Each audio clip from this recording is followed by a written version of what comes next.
Welcome everybody to the Brands Hatch Grand Prix circuit and some Ginetta action here on one of the most famous racetracks in the country. The Ginetta G40 Cup is back with us again, including the GRDC field as well, meaning we've got a big grid of nearly 30 identical Ginetta G40s about to head out onto the high-speed Grand Prix circuit at Brands Hatch. It's their second race of the weekend. They had a very entertaining opening encounter yesterday. Very similar conditions this morning as well. The track and air temperature are slightly up from yesterday.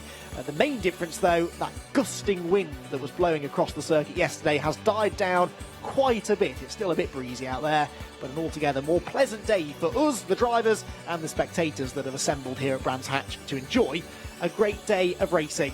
Andy McEwen up here in the commentary box to talk you through all of the action, and plenty of action there should be. This is a very entertaining championship, and as I said, a big grid of cars with in total 4 different classes to try and keep you abreast of as we go through the race. Delighted to be joined as well for the second event in a row for our Ginetta action by a man who knows a thing or two about these Ginetta G40s. Graham Johnson is back with me again here at Brands Hatch. We were together at Donington a couple of weeks ago where we had a pretty dramatic pair of races, didn't we?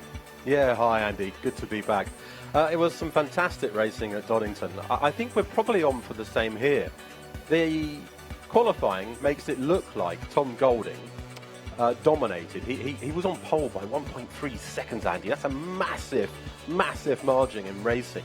But here's the thing. I hear that Dawson had an engine issue, that sometimes he was only down to 3 cylinders. And I believe he starts this race third on the grid. I think we're going to see a really good battle between Golden and Dawson resuming again. I hope so, because that's kind of been the predicted championship battle for this year as well, hasn't it? Those have been the pace setters thus far in 2020. Tom Golding won the first 2 races at Alton Park before Giles Dawson fought back and won the next 3, the third race at Alton and the first 2 at Donington, before, you guessed it, Tom Golding came back and won the third race at Donington Park 2 weeks ago. So they've got 3 race wins apiece. The big difference is, though, and those of you who caught the coverage of the Ginetta G40 Cup a couple of weeks ago at Donington Park will know this. Giles Dawson, right towards the end of that final race, we had a real deluge. Some really heavy rain arrived and caught a lot of drivers out. Giles was one of the first to end up in the gravel trap, having just taken the lead from Tom Golding. Dawson, though, in the gravel, then subsequently the red flag came out, and so he was not classified as a finisher. And Tom Golding, who'd made a mistake half a lap earlier and lost the lead, re-inherited first position and ended up with the win. And all of that meant that coming into the 3 races here at Brands Hatch, Golding had a slightly more comfortable margin, one that he has now extended further after his win yesterday. And Giles Dawson ending up all the way down in 8th position. That first race dominated by Tom Golding. He won by 20 seconds, but as Graham was alluding to, I don't think that really does it justice, because Chris White, Owen Hizzy, Mark Sansom, Giles Dawson himself was part of that battle for second place as well. They spent the entire 6 laps of racing squabbling for second place, and as they held each other up, it allowed that black and white number 19 Wasp livery car of Tom Golding to buzz off into the distance, and he was able to take a comfortable victory. If they go with him today, though, Graham, I do think there are others out there who have the potential to win races. Hizzy's got a lot of potential, you know. He's only 17, and he turned 17 last month. He hasn't got a driving licence to drive on the road yet. He's only done Sax Max, which is a fairly junior series, not that competitive. And he's come into this, and we're seeing him get quicker and quicker. I think if he can string a lap together, and if he can just concentrate, keep his focus, and not get too stressed out, Andy. I think when you're young and you're in motorsport, it's so easy to get worked up, but if he can just focus, I think he's got a good chance of another podium and possibly even a win. Yeah, I think so. He's going to be starting up there on the front row, as you said, with Tom Golding on the pole position. It's a big grid of cars to get through as well, because we also have the GRDC field, which makes up actually the majority of the cars this weekend. So here is how they line up. This is also the result from yesterday. So it's Tom Golding and Owen Hizzy on the front row of the grid, both in the G40 Cup. The top 6 rows are all G40 Cup entrants. Giles Dawson is on row 2 then. It's actually based on fastest laps, the grid. So Mark Sansom lines up 4th on the grid alongside the man second in the championship. Row number 3 for Chris White, with Julian Wantling alongside him, 6th place on the grid. And Julian, I think, is the top Chairman's Cup entrant, just ahead of Ignacio Zanon and Sean Fleming, who share row number 4. fifth row of the grid, rounding out the top 10, we have Mark Lee and Paolo Scripo, and then at the back of the G40 Cup grid are Neil Wallace and Gary Wager, and they will share row number 6 overall, 11th and 12th on the grid, and then we will have a 10-second delay before the GRDC element of the race gets underway, and that grid is headed by Stephen Docker, with Brendan Hafner alongside him on the GRDC front row. Brendan Hafner is one of the GRDC rookies as well, which is a class within the GRDC class itself. Mark Warren and Tom Holland are on row number 2 together, both of them rookies there with the yellow graphics. Rupert Laslett has Graham Bishop alongside him on row number 3 of the GRDC grid. Then it's Jeremy Sussex and Peter Dilnott in the number 69 car, who are on row 4 together. Sam Tomlinson and Tony Whitney are on row number 5. And then towards the back of the GRDC grid, Rich Abraham and Brendan Maud on row 6, Joe Butterworth and Jacqueline Waymond hopefully on row 7, although she had a shunt yesterday which brought out the red flag, and it was quite a big one as well coming out of Paddock Hill Bend, so we'll see whether or not the number 4 car is there. Right at the back, John Wyatt and Andrew Cohen-Ray. So Graham, I mentioned how yesterday's race worked out and how Golding was able to scarper off into the distance because, in part at least, of the battling going on behind. It's quite important, I think, isn't it, for that next group of drivers on the grid, Giles Dawson in particular, Owen Hizzy, Mark Sanson, Chris White, in almost to work together here to try and, if not beat Tom Golding, but at least make sure that he doesn't run away and break that toe. The problem is, Andy, you're applying intelligence, and intelligence doesn't exist in a race driver's brain. All that exists is a desire to be ahead of all the other cars. And so, yeah, you're right. Common sense says, work together, don't lose too much time fighting, take the fight to the guy in the lead. But as I say, no, I want to be ahead, you follow me, mate. No, you follow me, squabble, squabble, squabble, and before you know it, you end up with a massive lead like Golding had. It's almost like you're suggesting racing drivers are egotistical. Perish the thought. Well, egotistical and, as I say, not very bright. I mean, you can't be intelligent, can you? To drive at 100 and something miles an hour, 1 inch from the car in front.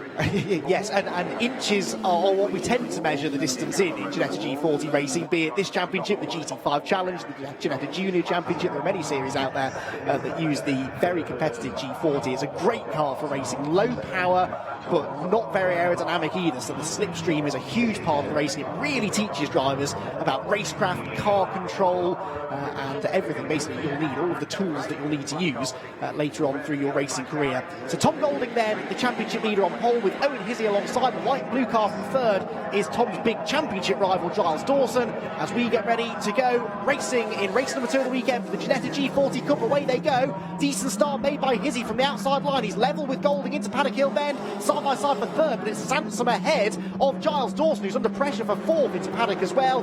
Golding will hold on to the advantage though, just about. Hizzy slots into second, sideways there for one of the cars towards the back. Neil Wallace, I think that was the 33, getting into a bit of a moment which he saved, thankfully, as the GRDC grid kept going. And I reckon that's Brendan Hafner, who's got himself ahead of Stephen Docker for the GRDC race lead, as they head on to a bit of cement just there from a previous race or qualifying session earlier on the exit of Druids Corner. All safely through the first couple of corners though. Golding has got part 1 of the job done. He's held on to the race lead, but Owen Hizzy is not letting him off the hook yet, Graham. No, he's not. And, you know, the trick here is not to defend... That's Dawson. Dawson around. Sorry to interrupt there. Giles Dawson and Mark Sansom came together, and poor old Chris White, completely innocent in all of that. He gets swept out wide as well. Graham, every race it seems at the moment, something is happening to Giles Dawson. He's involved in contact on lap 1. Not what he wanted. To win a championship, you've got to have 2 things, speed and luck. And Dawson has got the first one, but he hasn't got the second one. Well, that's really, really unfortunate for Giles, but I think he carried on, so hopefully we'll have a bit of a recovery drive from him. The silver car there was Mark Sanson we saw coming through. And now we have a completely different dynamic to this race than we had at any point yesterday, because there is no fight for second.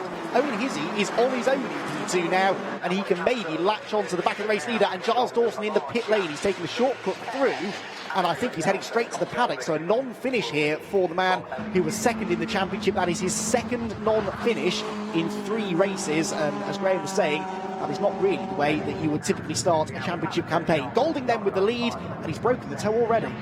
Yeah, look, Hizzy needs to now just focus. He'll be sitting there, as I say, he's only 17. He'll be very pumped and stressed. His heart rate will be at something like 120, 130 beats a minute right now. And what he needs to do is just settle down, just focus, keep his eyes ahead of him, look where Golding is braking, try and mimic him, try and learn from someone that won the championship in 2018. I think if he can hold on to him, it'll be a really good achievement. If he can get close, I think he's probably young enough and reckless enough to chuck it down the inside at some point. Speaking of chucking it on the inside, good battle going on here towards Druid's Corner. This is in the GRDC part of the race, and there's contact into Druid's Corner. In fact, the 55 car there losing a spot was Brendan Maud, and losing a bit of front bodywork as well on the back of the 67 car of Graham Bishop that was going up the inside line.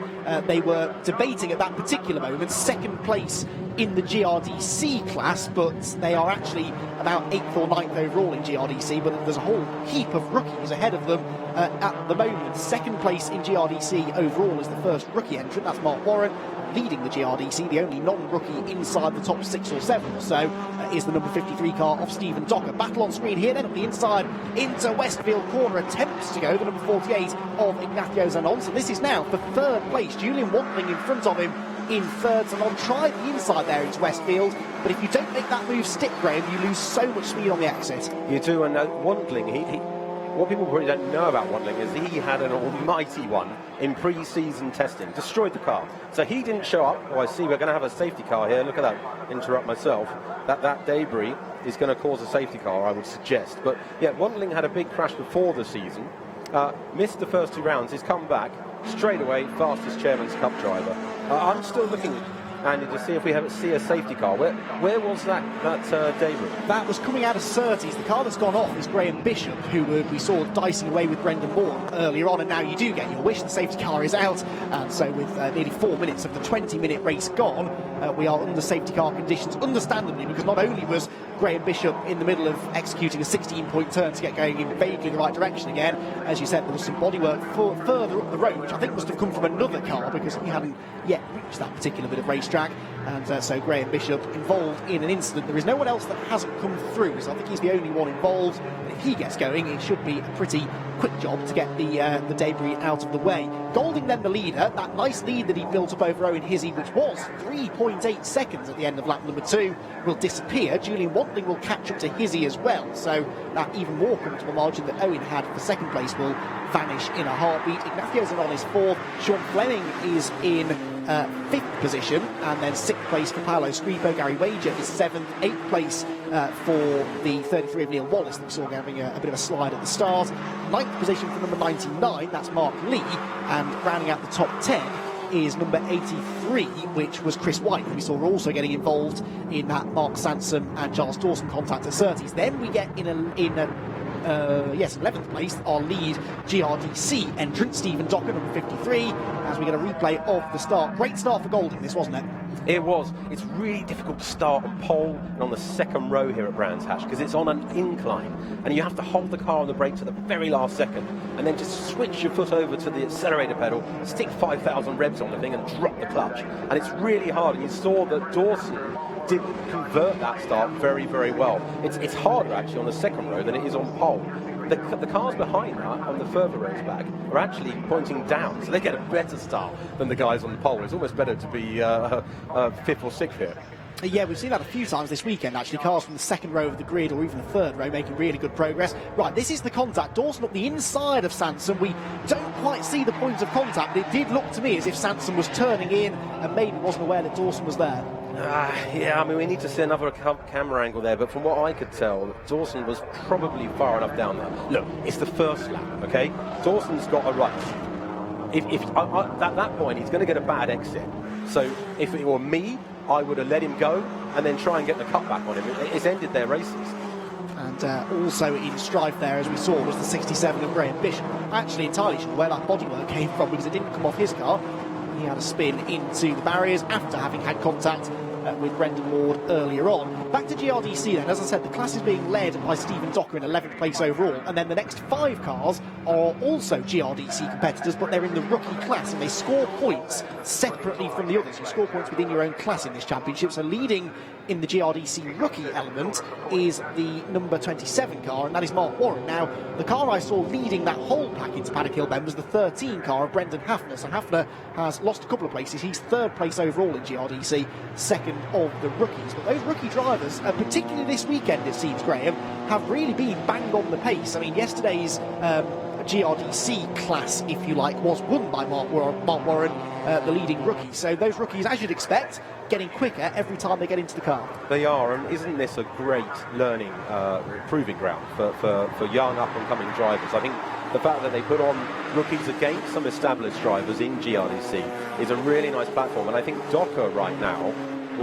they'll be feeling the heat from Warren. Warren's clearly very, very quick. He's been getting some private tuition from Mike Simpson. He's the Ginetta factory driver, and Mike, as people may know who watch this, is a very talented driver. I think Mark's learning a lot from him. He's obviously learning patience, some good racecraft. It was a good win yesterday. I think that Docker will probably spend a lot of the time looking in his mirror today. Well, unfortunately, he's not going to be doing any of that just yet because we have a red flag, which is not what we wanted to see, and I believe they're throwing the checkered flag as well. So everything you said would have been correct, Graham, had we got the race restarted, but they've obviously decided that for reasons that we are not fully aware of, that we do not have time to continue and restart the race. So Tom Golding wins possibly the easiest race of his career so far. He was possibly going to have some defending to do from Owen Hizzy on a potential restart. That will now not come. So Golding will take yet another victory, and that will now put him one ahead of Giles Dawson in the win rankings. That's his fifth win of the year. And of course, we've had 4 wins from Giles Dawson. So 3 from Dawson, excuse me. So he's 2 ahead now, and further extending his championship lead in the Chairman's Cup. That will be won by Julian Wantling, and Julian Wantling, I believe, might be making his first appearance of the season because he hasn't scored any points so far in the Chairman's Cup. Second place in Chairman's Cup, 5th place overall will be Sean Fleming. And Sean Fleming, likewise, hasn't had a great season, so good to see him on the class podium. The GRDC won by Stephen Docker, and the rookie class won by Mark Warren. Both of those 2 drivers are on unbroken runs of victories. You're confused as to yes, because they've only done 3 laps of racing, so at that point I'm not even sure the regs will count as it being a race. So at that point I think it would be probably no points awarded. They've chucked a red, they've chucked a checkered, and now they're lining up on the grid. That would suggest they'd start again. Yeah. I can see that the ambulance is heading out on track. Maybe that smash was bigger than we thought it was. Quite possible. There must be a reason that they've thrown the red, of course, and if we get any information we shall gladly pass that on to you all. But yeah, for now there is a bit of confusion out there amongst the Ginettas. The timing screen has a checkered flag next to everyone's name, which usually is the signal that the race is over, but for one reason or another they've not been ushered into the pit lane. So, well, we'll let you know what's going on as soon as we know what's going on, but right now Tom Golding is probably hoping, in all respect, that they don't bother restarting it because it's going to be another nice victory for him. The point I was about to make about Mark Warren and Stephen Docker, they have yet to be beaten in their respective classes. Stephen Docker has won every single GRDC race, and Mark Warren has won every single rookie class race. And I'm being told, I've been passed a message, car number 67 needs a full lift, which is why they've thrown the red flag, because the only way to get to it is that the recovery vehicle needs to cross across the tracks. That answers that question. There will be a restart, I'm being told, with a new grid as per finishing position. So that sort of clears it up. It looks like we are going to get a restart after all for the Ginetta G40 Cup, and it will be Golding on pole, as we know, with Owen Hizzy second and Julian Wantling, though, will be up there in third place. So Julian is pretty happy about this because he will be on the tail of Owen Hizzy, and Julian was looking pretty quick there in the first couple of laps. Yeah, and he's got a wise old head on him. Forgive me pointing out your age there, Julian, but he's got a wise old head on him. Hizzy, as we've already talked about, is very young, so we can see as Julian waves and says hello mum that he is relaxed, and what you need to be in racing is relaxed. I bet you now that his arms are tense and locked and panicking. I remember back when I was a kid racing, my left leg used to tremble on the clutch before the red lights would go out, and then the lights would go out, and then of course I'd turn into an egotistical maniac. But I can see now that Julian is relaxed, calm. I would be expecting him to go forward at the restart. Julian Waddling would rather like a good result, I'd imagine. Like I say, I think this is his first visit to the grid this year, but we've seen him racing the G40s in the past. There is the 67 car of Graham Bishop. So this, officially, I'm being told, is the reason for the red flag, and it's simply because the car was in one of those really awkward places where the only way to get to it was to send a recovery truck possibly the wrong way down the track or something, which even under safety car conditions is not advisable. The car doesn't appear badly damaged, or at least not on the left-hand side of it, so it hopefully won't be too long of a process to get it going again. And I'm now trying to earwig again on conversations between marshals and officials down on the start line. I hope we get it restarted, though, not only because I want to see a race, but I'm intrigued to see how various drivers up at the pointy end of the grid at the moment doing. Matthew Zanon is another one who's actually third in the championship, but we haven't really mentioned him an awful lot so far this season, but he's got a good chance of another podium as we see another restart, another replay of the start. And the key here really was that Dawson did not get a good start, dropped behind Sansom, but of course 2 or 3 corners later, that is ultimately what would trigger the contact that took him out of the race. Yeah, I'm intrigued to see what happens when it gets to the contact. I think he had enough of a gap down, a car alongside Samson when they turned in. But again, it's the first lap, guys. Keep it calm, chill out. There's a long way ahead. You can't win a race that you're not in. All 3 of them came off the track, and it looked to me that Dawson actually had front upright suspension. Could he even miss the next race? Yeah, have a look here. Look, he was quite far along there. I think he probably had a right to that corner. For Chris White, right, Chris, put the teeth back in, Chris White, not only was he not actually a part of their battle at all, but then as Charles Dawson got going again, he clobbered the front of Chris White's car, and that's dislodged the bodywork. There is the contact again for the 67 of Graham Bishop that has brought out the safety car, and then ultimately the red flag, and we are still in this state of waiting really to see what exactly is going to happen next. But Mark Sansom and Giles Dawson. Sansom carried on, by the way. He was 17th overall. Now the next question I've got is where he's going to start when we take a restart, because the message I was sent was that it will be based on the result, or based on the order they were in at the point of the red flag. But he's right in amongst the GRDC cars, because we had this Alton Park earlier in the year where Tom Golding was given a penalty and the reg said he had to start from the back. It didn't mention which grid that meant, and he lined up at the back of the GRDC grid but accelerated when the G40s left the line, and there was just a whole load of confusion. So I'm hoping that Mark Sansom, as it is in this case, will be directed to the correct starting position on the grid. This a championship, as we've been saying, Graham, that can kind of cater for everyone, especially with the GRDC cars sharing the grid for 2020 with the G40 Cup. And whether you are a complete racing rookie or someone who's done a fair bit of racing and you just want to try a bit of one-make racing in a car that, by all accounts, is a lot of fun to drive, you can do an awful lot worse than either buying yourself or renting yourself a seat in a Ginetta G40. There are just so many places you can race this car and have a lot of fun at the same time. Yeah, it's a superb model they've got going on, Ginetta. They go in as a rookie for a car that costs £35,000 that includes your race entry. Ginetta will run the car for you, they'll store the car for you, they'll transport the car for you. Pass the rookie stage in your first season, go again into another season of GRDC with the car, so that's 2 seasons out of it. Then you can upgrade it to go and do the G40 Cup. You just need a set of slicks and a smaller diameter wheel. Now you can go and race against some more experienced people, and then you can take the car, upgrade a few things like put a sequential box in, and go and do GT5 Cup against a load of young kids who are trying to get into British GT. It's a superb motorsport ladder. And the great thing is that because it, like I say, it teaches you all of the basics about race control, racecraft and car control and whatnot. They can then take those skills and transfer them to almost any kind of racing. We've seen drivers come from racing a Ginetta G40 and then move into Formula 4 or Formula 3 and go down the single-seater route. We've seen them then progress into maybe GT4 and into GT3 and go down a GT and sports car route.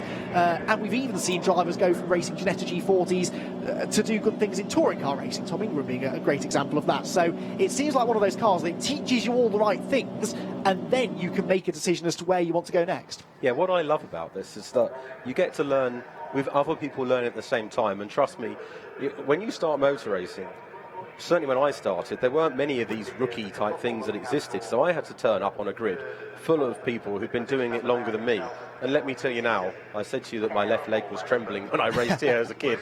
Trust me, it's absolutely terrifying when you first go out there against these experienced people. So to be able to do it in an environment, to be able to learn in an environment where other people are learning, it's perfect. You all make mistakes together, and you all learn and progress together. And we look at someone like Warren, for example, Mike Warren, and he's clearly got quite a lot of talent, and he's getting to hone his skill in an environment where other people are honing their skills too. I'd say it's superb, and you're right, Andy, because I started, I did some Ginetta racing, as we know. I did GT5 and went on to go and race with Ginetta in British GT and win the title. These cars are an absolute bugger to drive. They're really difficult to drive. They're edgy. They're like a proper race car. So to learn your craft in these, if you can drive this fast, you can drive anything fast. Yeah, absolutely, and that is why a lot of team managers from various other forms of motorsport in the UK and beyond do keep an eye on these one-make championships, especially the Ginetta Championships. Wherever you go these days, it seems, in Britain, whichever race meeting you go to, you're likely to see a Ginetta racing, and quite like to see a lot of them racing in a one-make championship as well. And thankfully we are about to see some more racing, because as you can see, the cars have been lined up on the grid. Race control say that we will be getting a restart in the next 2 to 3 minutes. It will be over 10 minutes, so they're going to halve the race distance. But actually, I'll take that deal, Graham, because we've been sat here for more than 10 minutes waiting for a restart. They're going to get a decent amount of racing in. Indeed, this is what happened yesterday. We had a red flag for Jacqueline Wayman, who had that accident at Paddock Hill Bend, and the race then restarted for 10 minutes. It was over 6 laps, and even within those 6 laps, Tom Golding pulled out a 20.7 second cushion. And just on Jacqueline Wayman, by the way, I have had it confirmed she's not racing today as a result of the shunt that she had yesterday. The damage is just too bad for the teams to repair. But yes, we are going to get some racing then, Graham. Yeah, look, let's pretend we're on the grid right now. Let's see what we're thinking. So we've been sat around for some time, probably getting a little bit anxious, unless I'm Julian Wanting, who's just saying hello to his mum, waiting to see, am I going to race? All the time the car's cooling out, I'm losing temperature in the tyre, I'm losing temperature in the brakes. But at the same time, if you're mature and you're experienced, this is a time to work out, where did I have an advantage over those around me? They can now, they've hit the reset button. They know their strengths, they know their weaknesses. They've been working on that mentally for the last 10 minutes. I think what we'll see is perhaps a little bit of a shake-up in what was happening before. Whereas we saw Golding pulling away, as I said to you earlier, I think Wanting is probably one to watch at the moment. However, I agree with you, but the flip side of that is sometimes you can give a driver too much time to sit and think, can't you? You're absolutely right, and that's where racing is 10% hands and feet and 90% brain. And the 90% brain thing, we know they're very complex things, and they have crazy force in them. You're absolutely right, Andy. Unless you're mentally strong, that 10-minute gap would have been very bad for you. If you're mentally, we're about to see the mental strength of people. We're about to see who can hold it together, who's mentally capable, who's highly intelligent, against what I said earlier, who's more intelligent than the average race driver, and who's been able to use that time to work out where they can gain an advantage. This is why I love having racing drivers alongside me on comms, because whilst the cars are sat there on the grid during a red flag, from a layman's perspective, they're sat there twiddling their thumbs, thinking about what they're going to have for lunch later on, and not really doing anything. And it's only really when you talk to someone who's been in that position before that you realise actually there is an awful lot going on inside that car, even though the cars aren't going anywhere. They are now moving though. We are on what I think will become a green flag lap then for the restarted race, over 10 minutes then for the Ginetta G40 Cup and the GRDC. And whilst we've lost 1 or 2 cars that we initially had on the first attempt to start the race, the majority of them are still there.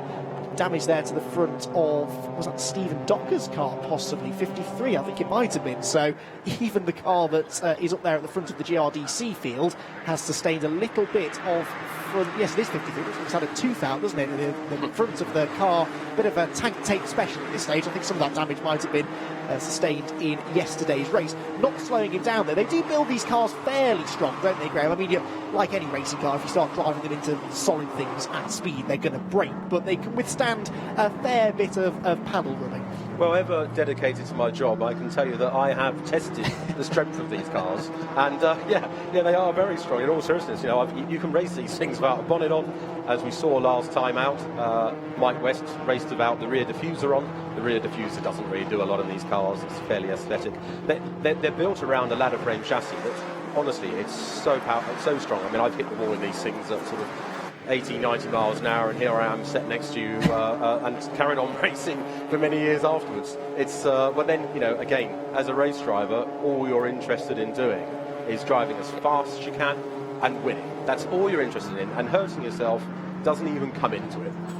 Yes, indeed, because thankfully that is something that's a story that we don't hear much of these days, because racing cars and race tracks are of course, built to the highest possible safety standard. And I know that we've spoken a lot about Ginetta making these cars strong, but the Brands Hatch circuit and Motorsport Vision do a great job as well of ensuring that the circuit is in tip-top shape, and so too do the Orange Army do a good job of keeping the drivers safe out there. Another shout out to all of the marshals here at Brands Hatch, who already this morning have had one or two incidents to deal with, and we're not even halfway through our day's racing.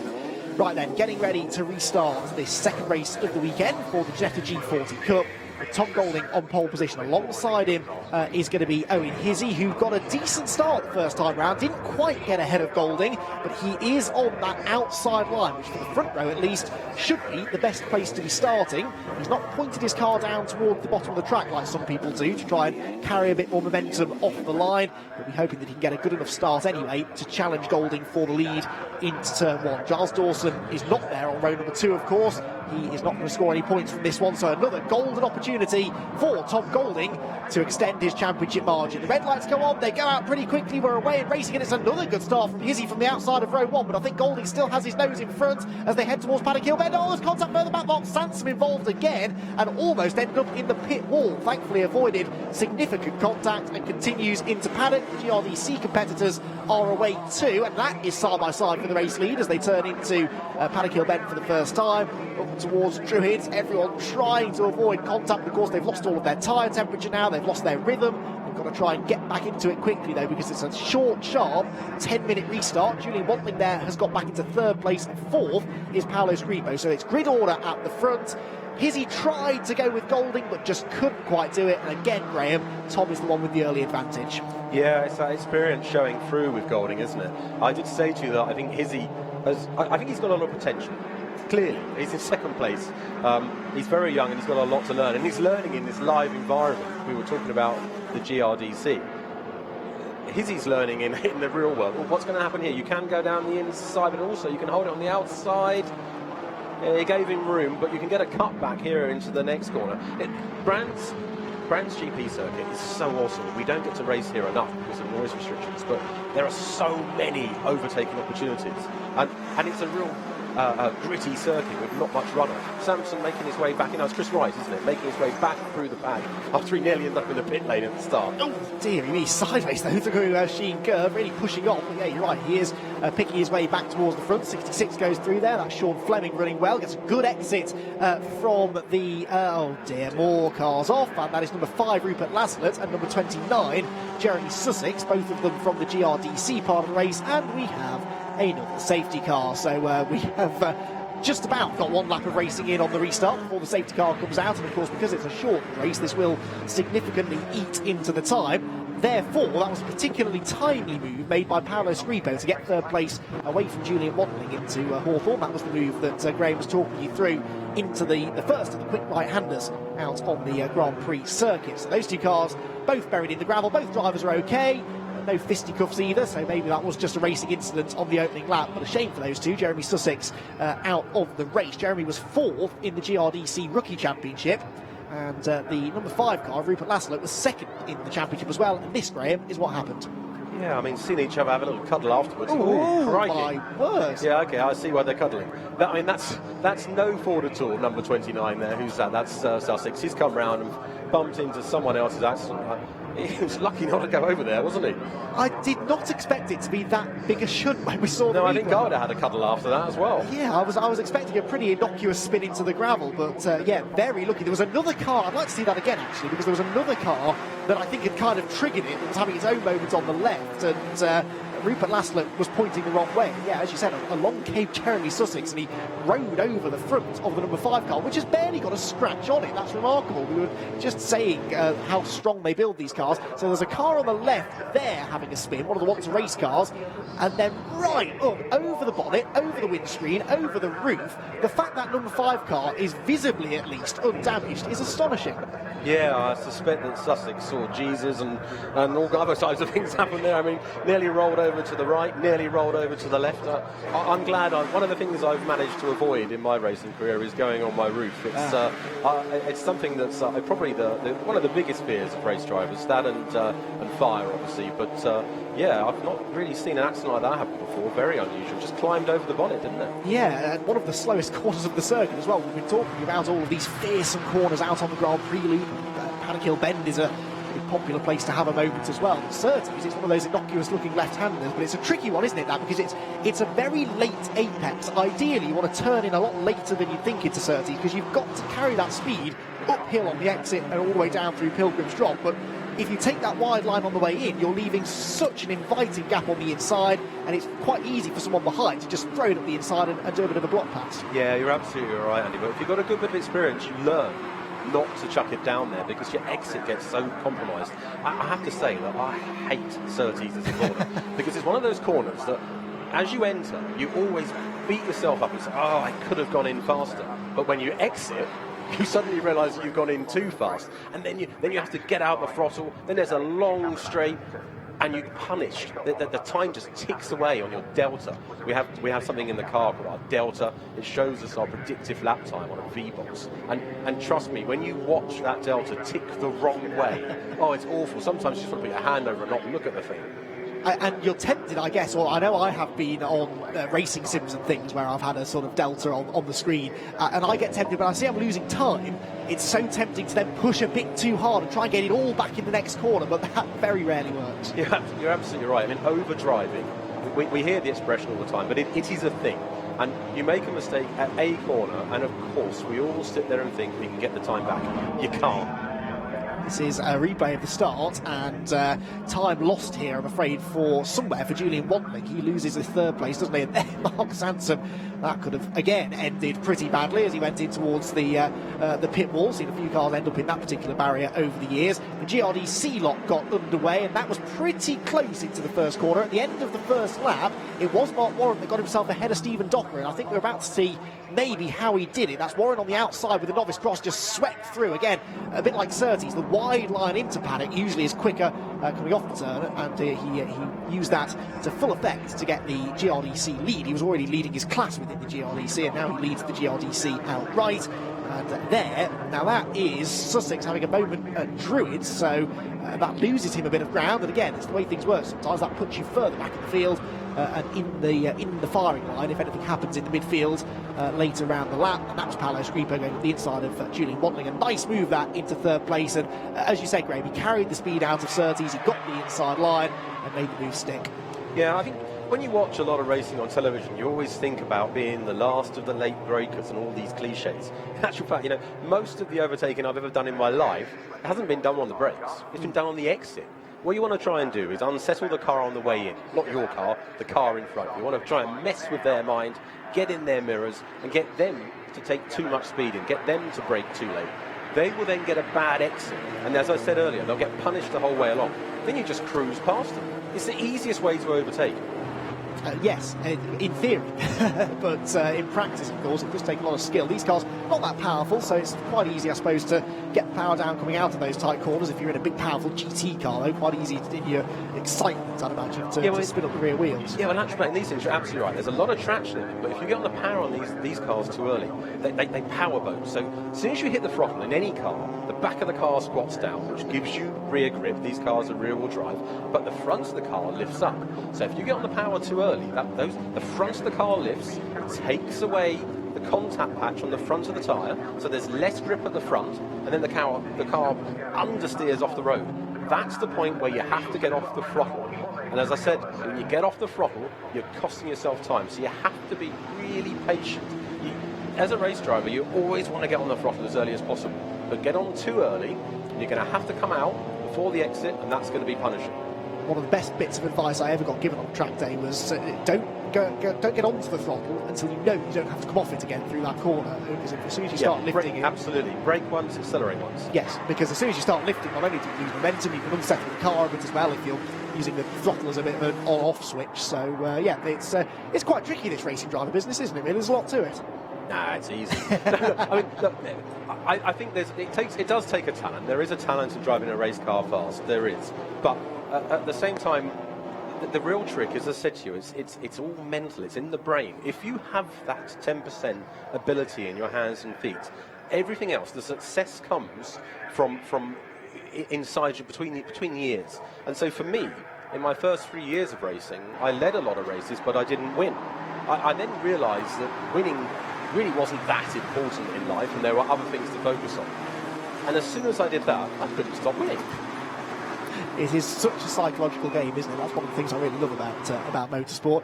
What I'm not loving about this race, unfortunately, is that I think it's going to end behind the safety car, because we have less than a lap time left, and still that number 29 car of Jeremy Sussex is stuck in the gravel at Surtees. So I think the safety car will bring them round for another lap, but it will be the last lap of the race. And that's a great shame, because not only are we missing out on racing, but so too are the drivers. Good news for Tom Golding. I mean, we can't say for certain he would have won this race regardless, but I think he probably would have won this race regardless, wouldn't he? I think he probably would. I tell you who's most upset at this moment in time. It's Dawson in the lower paddock. Because when they've restarted this race, they're putting laps in. Now, the rules work. They don't say you have to be at racing speed. You just have to do laps. Now they've done more laps. I wonder if 4 points will be awarded now, and that's even more punishing for Dawson. That's a good point, actually. Yes, he's set to lose about 36 points here to Tom Golding, because not only is Golding looking like he's going to win it, he also has the fastest lap on the one lap that we completed, which was actually off the start. So 1 minute 50.836 is not quite lap record pace, but it will do the job. It gets him the bonus point, and he will be able to extend that margin now. He's going to be... It's not an unassailable lead. I mean, as the thing that Giles Dawson's got to think here is that just as quickly as it can go wrong for him, and he can have 2 non-finishes in 3 races and lose 70-odd points to Tom Golding, it could just as easily go wrong for Tom. It's important here for Giles Dawson not to be too demoralised by this situation. Absolutely. You know, the year I won British GT, we had 2 DNFs. One was my fault, one was my teammate at the time, Mike Robinson's fault. But, you know, when something like happened today to Dawson, he will be replaying that move over and over again. Maybe I should have been more patient. The other guy should have given me more room. And it will be beating him up. And again, I'm going to talk about that mental strength, because what he needs to do is put it to the back of his mind. If you focus on getting the best possible result in every single race you do, you will win the championship. If you think about the championship, and that's all you focus on, where am I, how many points have I got, you won't win the championship. Yeah, no, absolutely. If that's what you're really focusing on, it can become a distraction almost, and you start making silly mistakes, losing more points, and then it's a downward spiral from there. But the simple fact of the matter is that he's a long way behind Golding now. He almost has nothing to lose. We're approaching the halfway mark. At the end of this weekend, we will be pretty much halfway through the 2020 season, and he's going to be about 100 points already, I think, behind Tom Golding, which definitely is advantage Golding, but then he has to carry that pressure as well, of knowing that he's got the championship leader, he's the man with the target on his back, and if he starts going through a bit of a run of bad luck, he could start slipping back into the clutches of Giles Dawson. Ignacio Zanon as well, who, well, he's only 6th in this race, but he was 3rd in the points coming into this weekend. He's already gained some good points on Giles Dawson, and Mark Sansom also was 4th place in the championship. So again, good news for Dawson is that those who were bearing down on him in points are not doing terribly well. They're still obviously outscoring him, but at least they're not up there winning races and finishing on the podium. On the top step of the podium, though, will be Tom Golding after a slightly truncated race. It's not been an absolute thriller necessarily, but all of the races count the same, and Tom Golding is going to come through to take the victory in race number 2 of the weekend for the Ginetta G40 Cup. 2nd place goes to Owen Hizzy, 3rd place for Paolo Scripo. They finished the race behind the safety car. Julian Wantling then in 4th, with Gary Wager rounding out the top 5. In the GRDC, it is Mark Warren that wins. He also wins the rookie class as well. 2nd place in GRDC, not a rookie, therefore a winner as well within his own class, is Stephen Docker, and incidentally, Julian Wandling, by the way, won the Chairman's Cup element of the G40s as well, and 4th place Gary Wager. Right behind him was 2nd place in the Chairman's Cup. There's tight competition across all of the classes, despite the fact they're all kind of being dominated points-wise. Tom Golding dominating the G40s. Mike West has been almost impossible to beat in the Chairman's Cup. Mike West, I don't think, is here this weekend, so that dynamic started to shift a bit. As I said, Stephen Docker and Mark Warren still unbeaten, are they not? Yes, they are still unbeaten within their various GRDC classes, but despite what points might tell you, the racing has actually been really close, and we have another go at this, Graham, later on. They've got one more chance to get this right. The 3rd race of the weekend coming up at around about 10 to 4, and hopefully one or two of them will have learnt some lessons from that one, and we'll get a good race later on. Confirmation of the result on your screen then: Golding, Hizzy, Scripo, Wandling and Wager the top 5, with Wandling winning in the Chairman's Cup. 6th place Ignacio Zanon, 7th Chris White, who survived that skirmish with Dawson and Sanson on the initial start of the race. 8th place for Mark Sanson, who was able to restart within the G40 Cup part of the grid too. Then 9th place for Mike Lee, and 10th for Sean Fleming. Neil Wallace was 11th, Mark Warren was 12th, and he wins the GRDC. Rookies as well, and Stephen Docker in 13th place. Tom Holland was 14th, and Brendan Maud in 15th position.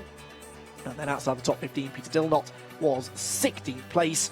Then it was Whitney, Tomlinson, Hafner, who now, what happened to Hafner? Because he was leading the race on the initial start in the GRDC, but he slipped down the order somewhere. Maybe he was involved in one of those bits of contact that we didn't quite pick up on in the restart.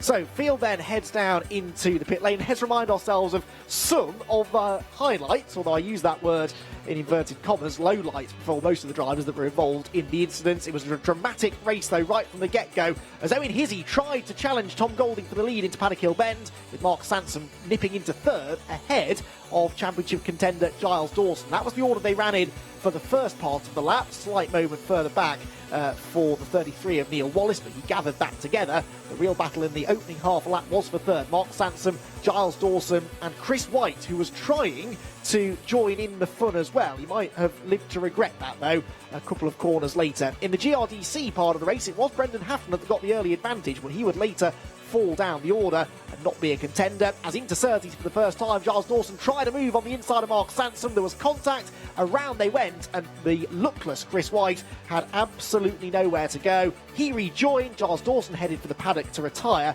and Mark Sanson had lost a lot of time as well. Then there was more contact on the next lap, the 55 car of Brendan Maud getting involved in a bit of fisticuffs, and then around a couple of corners later went the car he was dicing with, Graham Bishop, the 67 car in the barriers with debris on the road and the car in an awkward position. They threw the red flag, and the race was eventually restarted with Tom Golding back on pole and Owen Hizzy in 2nd place. Hizzy once again drew level, couldn't quite get through. There was contact from Mark Sanson towards the back of the G40 Cup field, from which he recovered but rejoined right at the back of the field and some way behind the rest. In the GRDC, there was definitely a fair bit of shuffling, as round the outside into the first corner went Mark Warren to get the lead away from Stephen Docker. He was already at the head of the rookie contingent in the class, but he swept through into the overall GRDC lead, a lead he would not lose before the end of the race. The 3rd place overall, and within the G40s, it was Paolo Scripo who went up the inside of Julian Wandling, getting ahead of the eventual Chairman's Cup winner, but stealing an overall podium place away from him.